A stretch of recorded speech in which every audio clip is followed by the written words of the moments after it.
Hey everybody, welcome to Monday. I am about, 90% recovered from my COVID vaccine. I thought I was doing great, and then I sat down to make this video, and this is like the third take, and each other time I was like, just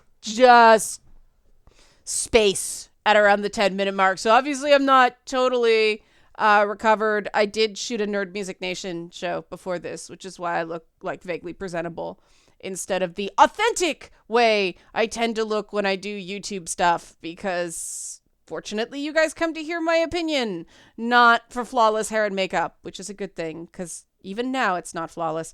Anyway, talking about, you've all seen the title, normalization.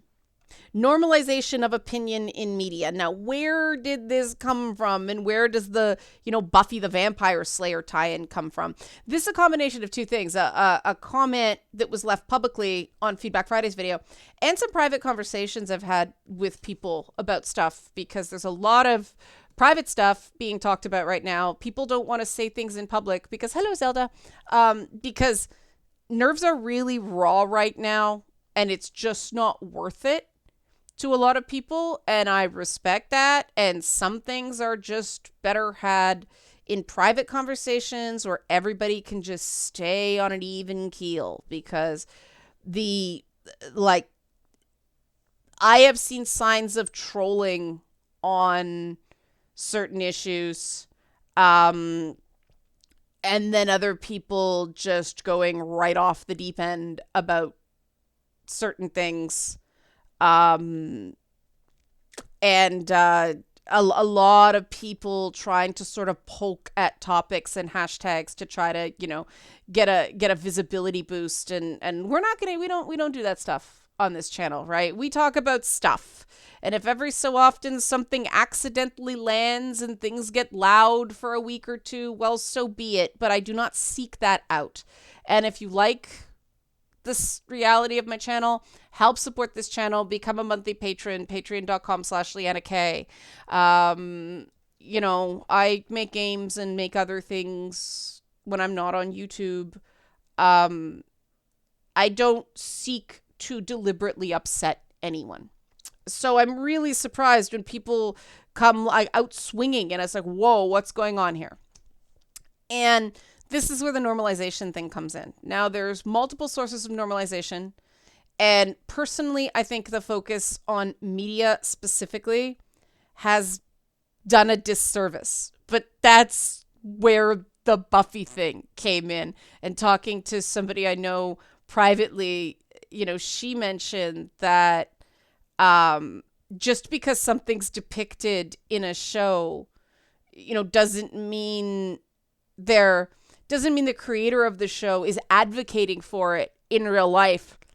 And, these in this case, it was more left-wing people are saying, you're normalizing behavior. And I pointed out, yeah, and a lot of these people are former defenders of Joss Whedon as some great feminist. And they've never actually admitted, I was really wrong. There's a lot of toxic messaging in his content.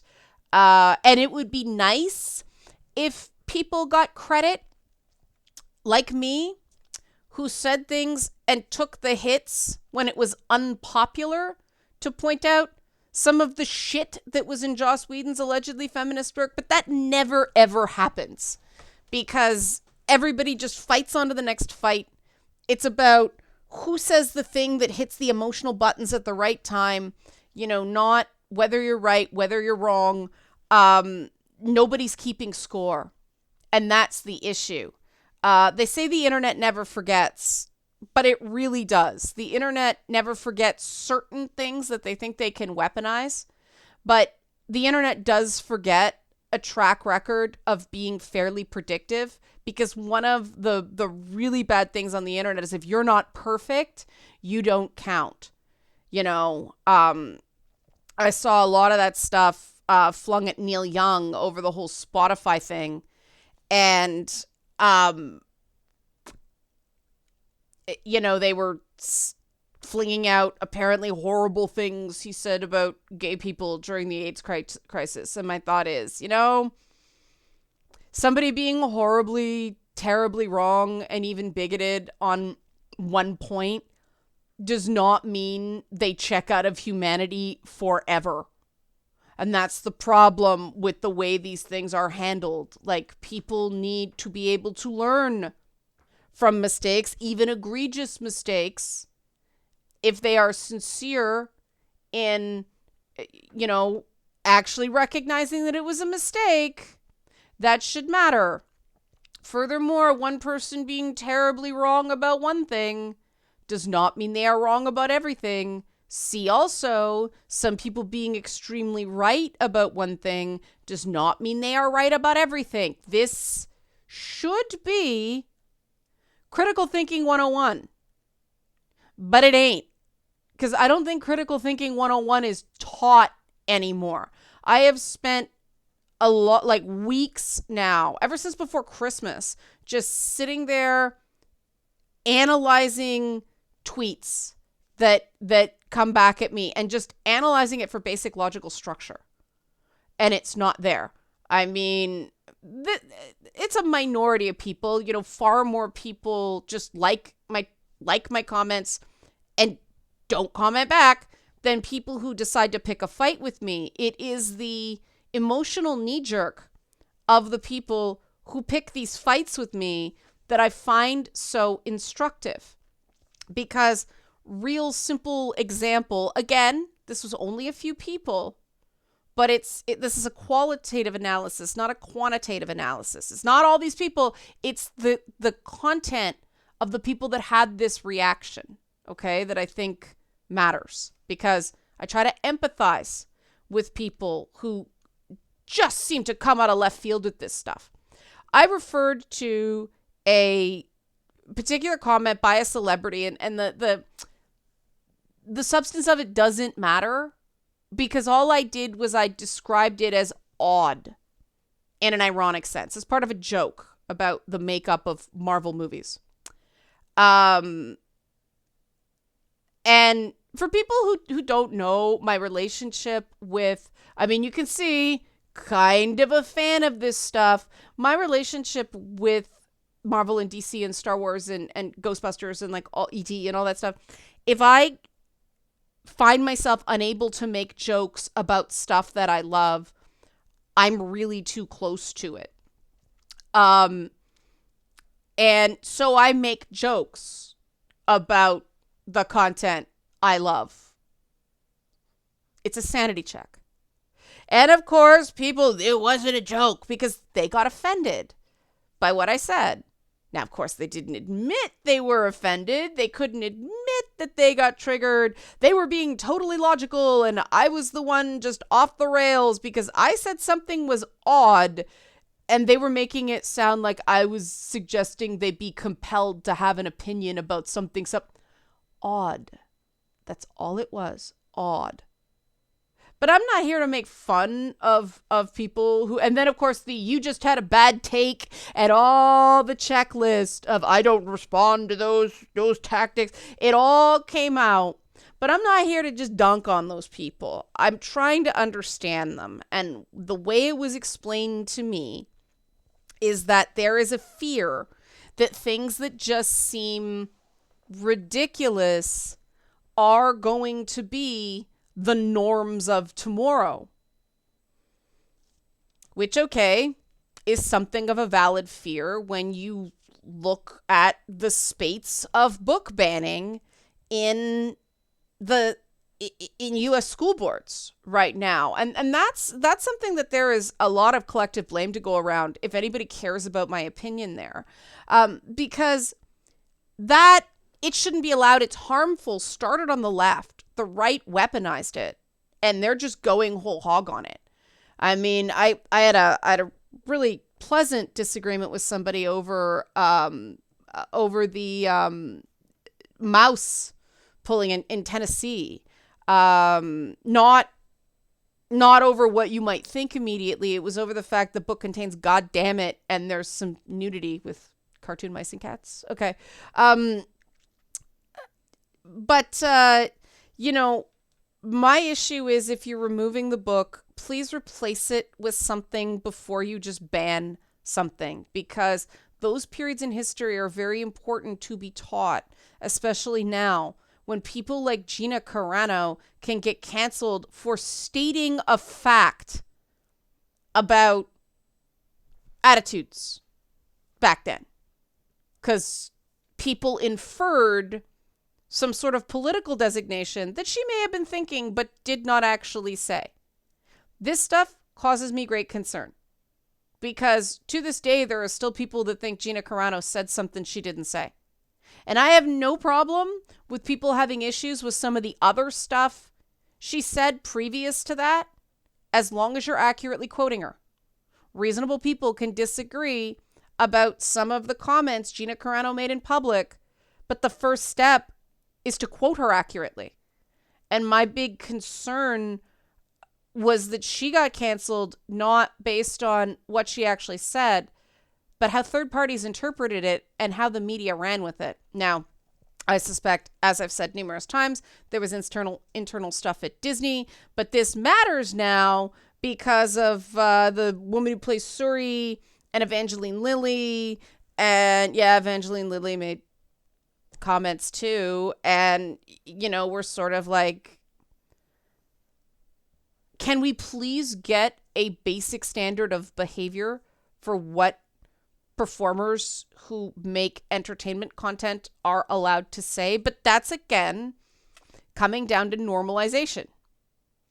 When we live in a world where where video games have to apologize for a stalking storyline in the story, and that was not seen as a good thing. It was seen as a bad thing. It was seen as a villainous act, but it upset some people.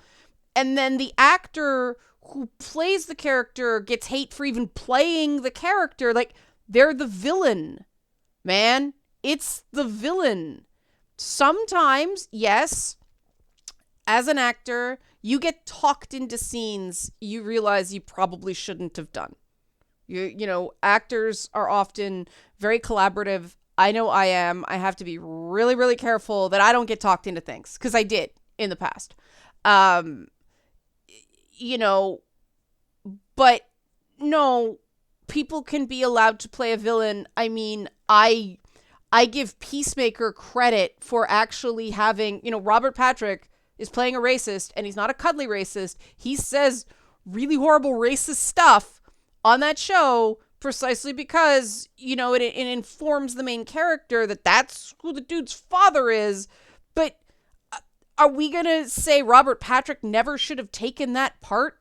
This is a guy who played one of the Terminators, man. Like, as he had so many parts that now it's okay. Like, who is allowed to play villainous, terrible people and who are not? I mean, what's worse? Ralph Fiennes playing Lord Voldemort or playing a literal Nazi in, what was it, Schindler's List? Like, this is ridiculous, right? This is ridiculous, but this is stuff that has happened, and it just seems to take on a life of its own. And because this sort of behavior has become normalized on the internet, I really get why people are jumpy.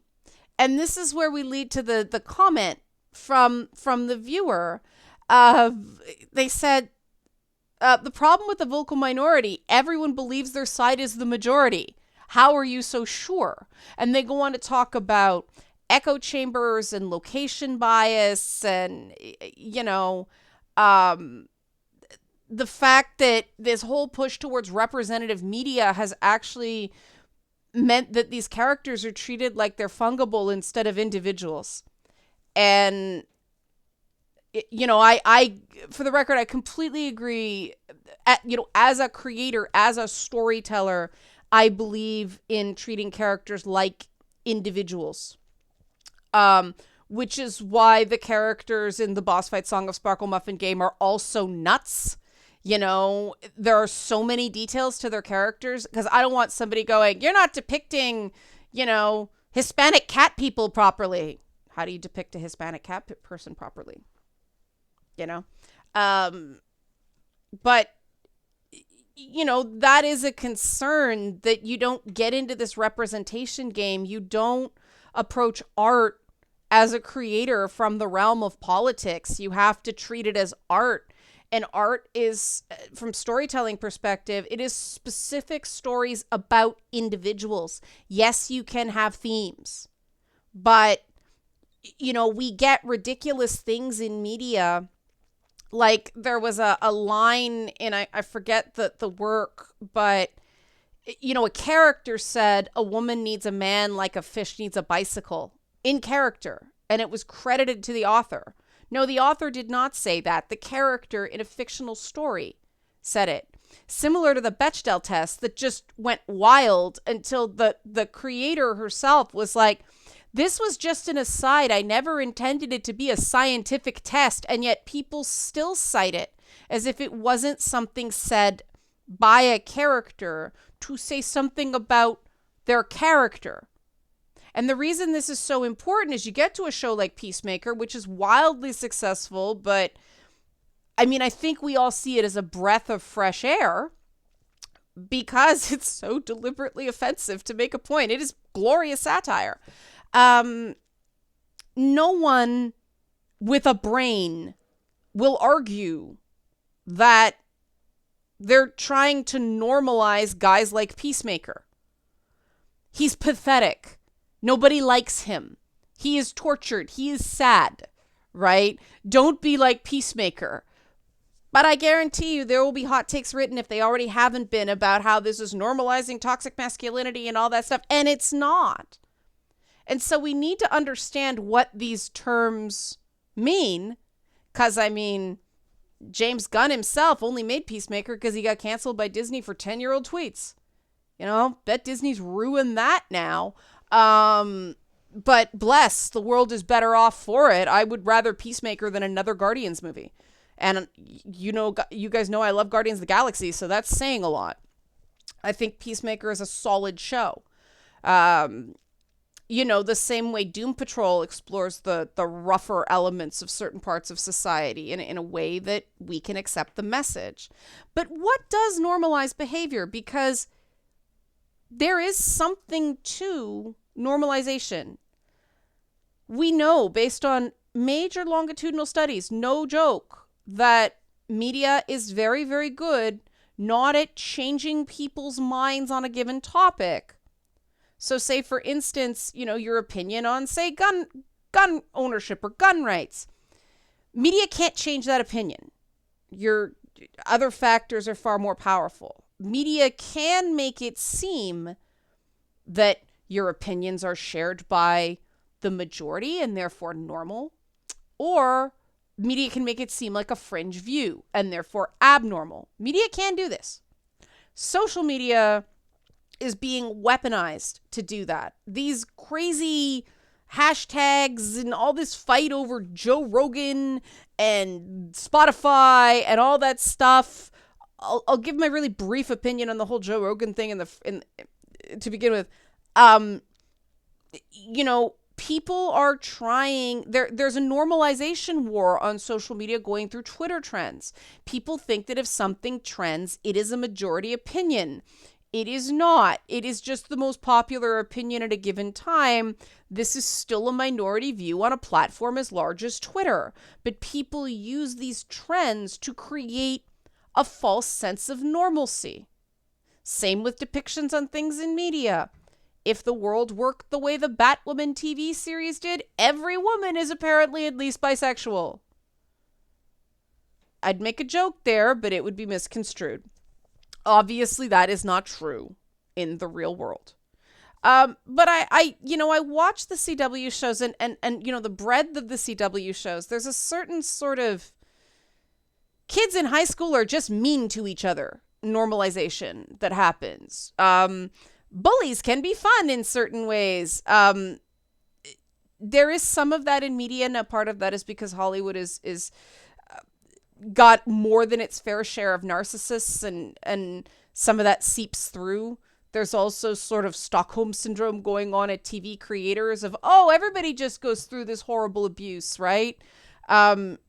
Which is why I think the character of Vigilante on Peacemaker is so subversive, but I won't say more on that. I'll do, when Peacemaker's done and people have a chance to watch it, I will give my complete views on Peacemaker, because I love it. But getting back to Whedon, there's an example of, it's not like Peacemaker, it's the anti-Peacemaker, where Peacemaker is very clear, this is bad, don't be like them. Whedon, in everything he did, he's doing things through heroes. He's doing things through strong female characters, right? But what happens to those female characters? You know, well, they get put in romantic situations with pretty abusive guys, you know, and it's not handled well. And now we know that that was not an accident. It is very plausible that Joss Whedon was, in part, you know, putting his own narcissistic tendencies into his work through the male characters and their relationships with his female heroes, because that's what he thinks is normal. We can't say that about James Gunn and some of the stuff he does, right? Like, obviously not the same. There's an understanding that Peacemaker is, you know, half a terrible person. Seems like a good guy at heart, but externally, terrible fucking person, right? Very different. And it's not just one show that does this. It's a steady diet. And that's the really important thing about media normalization. That it's not one show that does it. It's when show after show after show after show takes the exact same point of view. That's when somebody who watches things can start going, oh my God, this is everywhere. And that's what's happening with streaming services and some of this, like, you know, representation in media stuff, when they're like race swapping and gender swapping characters. People seem to feel this is everywhere. Like, oh my God, they're taking away all the white guys. This is what, like, and I believe people who say they don't want characters treated as fungible, and that is where they're coming from. It's not whether a character is like a white guy or a redheaded woman. That's the character. And there can be debates on it. I mean, personally, for instance, an example that affects me, you know, when Black Widow has blonde hair, I call bullshit, because that's not the character. But Natasha Romanoff, Black Widow, I'm not talking about Yelena. That fine, fair game there. But you know, Natasha Romanoff had red hair for decades and decades and decades and decades. Okay. Get red hair that actually, I mean, Scarlett Johansson's cute, don't get me wrong, but then you get to something like Ariel from Little Mermaid, or Mary Jane Watson, redhead straight through, right? Though the Tom Holland Spider-Man movies did it well, she's not Mary Jane Watson, she's Marie Jones. Not the same character. She's an MJ, not the MJ. Everybody's cool with that, right? After original freaking out. But then you get to a character like Ariel from The Little Mermaid, and we can have a debate about, because most people think, oh, there's the Disney character, that is the default. But it actually wasn't. The Little Mermaid is taken from a fairy tale, The Littlest Mermaid, where she was described as blonde. So Disney changed it. So Disney changing it again, I'm okay with that, because Ariel's definitive characteristic, the thing that makes her special, is not her hair color, it's her voice. So for me, I am prepared to sit and wait and accept that Halle Bailey was just the best singer that came forward, and I'm good with that. But we can have discussions on individual characters based on this paradigm and have it be productive. If it's not representation, you know, no, is this an essential part of the character, right? I mean, we all kind of joked when, you know, Heimdall in the original Thor movie was a black guy and they didn't attempt to explain it. It's like, all right, that's just them with Marvel. And Idris Elba is awesome. And I think, like, everybody's just, it's Idris Elba. I'm good, right? I think people get a little jumpier when it's leads. And like I said, I see that argument. But we have to come at it up of a place, again, of art, and art criticism and not turn this into a sociology experiment or some political exercise where everybody's freaking out because it's about these massive sea changes instead of, does this make sense for the character? Was this a good artistic decision or a not good artistic decision? Because this is art. This isn't politics. This isn't the real world. This is artistic depictions of things. And we need to keep it there. And when people are fighting against tooth and nail about these trends that they see, instead of mounting a good and logical argument about, this piece of art or this piece of art, that's when things start getting very loud. And that's when people start going, I don't care about it this much. You seem crazy. I'll be over here not seeming insane about this, pardon the ableist language. And this is where, I'm all landing. It's a perfect storm. And that's why I've been watching. Like I said, I'll give my opinion on the Joe Rogan thing. The issue with Joe Rogan is not that Joe Rogan has some dumb opinions on things. I can't think of a media personality with that much reach who hasn't said some really dumb things on some stuff, right? I'm a big Howard Stern fan. Back in the day, Howard Stern said some really dumb things on certain topics. You listen to him now, he'll fully admit it. He's like, I'm an idiot about this stuff, right? He's a great interviewer. Joe Rogan giving his opinion about medical stuff is not the same thing as, say, Dr. Oz giving his opinion on medical stuff, because Joe Rogan's not a doctor, never claimed to be. What's disturbing is that people use the views of a non-expert or the views of someone who is an expert in one field but is speaking on a topic outside their area of expertise. That is used to normalize opinions a vocal minority already has. See, he agrees with me. It doesn't matter if he agrees with you. He is not a subject expert, right? That's the problem that people are dealing with. And that's the concern. And that is not Joe Rogan's fault. And I know a lot of people are probably going to be pissed at me for having this view, but, it's consistent with the stuff I said about Dave Chappelle. And Dave Chappelle can completely miss the mark on a comedy special, which I think he did. But that isn't the same as, people quoting chapter and verse, particular painful things, throwing them on Twitter so people can't avoid them. It is not the same thing. I don't care about Joe Rogan's dumb ideas about medicine.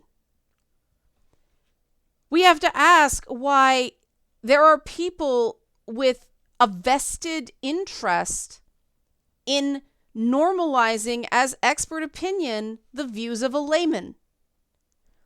That's the concern. If general society was functioning better, right? I don't think other artists would feel the need to, be pulling their music because they think it's what Spotify's doing is dangerous. And, is it dangerous? It does seem like, the horses seem way out of the barn on this point. And I'm going to have to flag this because this is not me agreeing. I just got my COVID booster, okay? I think you should too. But even with a very large listener base, we know, we see over on Fox News, if Tucker Carlson and Sean Hannity try to start talking sense, their viewers rebel, threaten to change a channel, ratings tank, whatever. They have to keep saying the things that their audience believes already. And why? Because these things are comfort food. They are allowing people to believe that their opinion is normal. And remember what I said about there's a lot of people in America, and Joe Rogan's heard around the world. 11 million subscribers does not mean your opinion is a majority one. It may feel comforting to hear someone agree with you, but that doesn't mean it's the majority opinion, and it doesn't mean you're right. And that's the issue, is that people are seeking out media as proof that their opinion is normalized, instead of seeking out media to, have some thought-provoking stuff by people they think are actually kind of smart. And that's not Joe Rogan's fault. That's not Fox News's fault. That's not MSNBC's fault. That's not any individual broadcaster's fault. That is a greater social force. And we all have to take personal responsibility to make sure we're not doing that. We all need to make sure we can step back from the echo chamber every so often and challenge ourselves and not be so scared by the idea that other things are becoming more normal that we fool ourselves into a false sense that the funny things we think are normal. And the other thing there is that just because something you think is normal isn't normal, doesn't mean it's wrong. I supported marriage equality when it was not normal to sort of marriage equality. You guys know I was way ahead on transgender rights too. I do not claim that my views on those subjects are normal. I do not claim they are a majority opinion. I will argue they're right. And that's a completely different paradigm. So let's all collectively focus on whether something's right, not whether something's popular.